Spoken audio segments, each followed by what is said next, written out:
Rest of us, we will find out what happened, and our prayers are with the family. Killed by friendly fire, an NYPD officer gunned down by one of his own. Tonight, how it happened, who the victim is, and why race has become an issue. Good evening. Chuck has the night off. Officer Omar Edwards was only 25 years old and the father of two.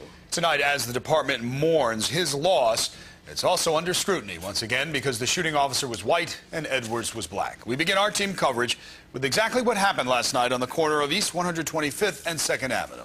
Tim Minton joins us live from nearby in East Harlem. Tim? David, a law enforcement source says the 4-year veteran who fired the shots is Andrew Dunton. He is on administrative duty tonight. What the police department will not say, officially or unofficially, is whether they believe so far, based on what they know, that this shooting followed departmental guidelines. When the officers came together in a violent confrontation, both were pursuing what they thought were suspects. Rest assured, we will find out exactly what happened here, see what we can learn from it so it may never happen again. Omar Edwards had just left his shift at a housing bureau station house when he spotted someone breaking into a car. Officer Edwards' own car. The officer then rushes up to confront the suspect, and detectives say a struggle ensues right about here, with the suspect eluding capture by wriggling out of his shirt. That left Officer Edwards holding the clothing and the suspect on the run. We believe that at this point, Officer Edwards, with his gun drawn, chased the individual north on 2nd Avenue to 125th Street and east on 125th Street towards 1st Avenue. The chase continues east here on 125th Street until the suspect decides to dart across the street. It's a critical moment because there's a team, coincidentally, of plainclothes officers in a car moving down the block, and all they see is a man being chased by another man who's got a gun. One of the officers, after exiting the vehicle, fired 6 times from his 9mm Glock, striking Officer Edwards twice. The medical examiner says one of those bullets entered Officer Edwards' back. He's a cop chasing somebody else. They assumed that he was somebody bad because why? He's black. Maybe because he had a gun. That's true too, but undercover cops have guns. Omar Edwards died at 11:21 in Harlem Hospital, 51 minutes after he'd taken off his protective vest, heading home for downtime with his family. The alleged car vandal is a 5-time loser named Miguel Santiago. He has been questioned here at the 25th Precinct Station House, now going on 19 hours, no end to that in sight. In the meantime, the district attorney in Manhattan has launched an investigation, though there are some calls here in the community for an independent inquiry that goes beyond local officials. We're live in East Harlem. Tim Minton, News 4 New York. Tim, thank you. Omar Edwards was on his way home to his wife and 2 kids when he was killed. And as you can imagine, that young family is devastated tonight. John Noel is live in Ocean Hill with reaction from those Edwards left behind. Sue, numb is the word one person used to describe Officer Edwards' family.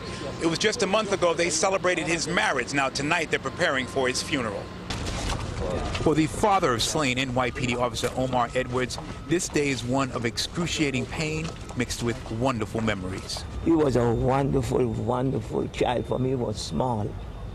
For me, he was a baby. He was wonderful. From the time he was just a boy, Edwards was a regular customer at Frank's Barbershop down the street from his home on Chauncey in the Ocean Hill section of Brooklyn.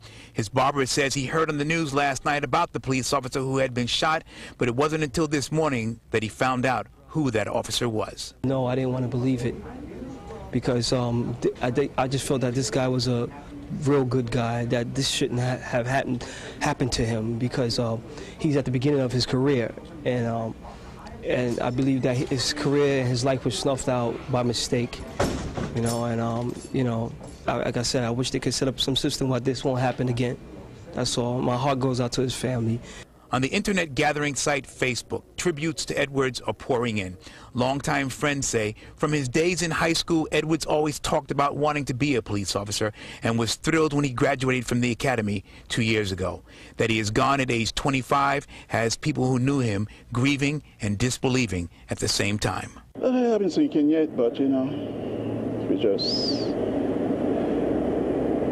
have to just let God do what he has to do. You know, we've just been praying, and the pastor of the church that I attend to, he spoke to his wife, he spoke to his mother, and he gave his condolences. And, so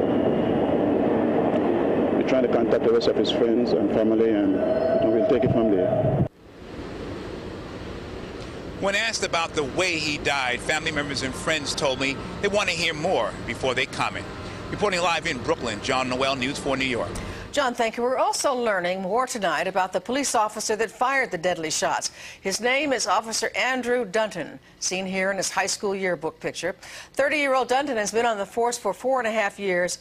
Today, the officer's parents, Tom and Fran Dunton, didn't have any comments for reporters as Suffolk police escorted them from their home in Medford. Friends are shocked by last night's shooting. Like Officer Edwards, neighbors tell us Officer Dunton was recently married. Our coverage of the friendly fire death continues on the web. You can learn more about the timeline, Officer Edwards, and the investigation at any time on NBCNewYork.com. Well, the losses on Wall Street are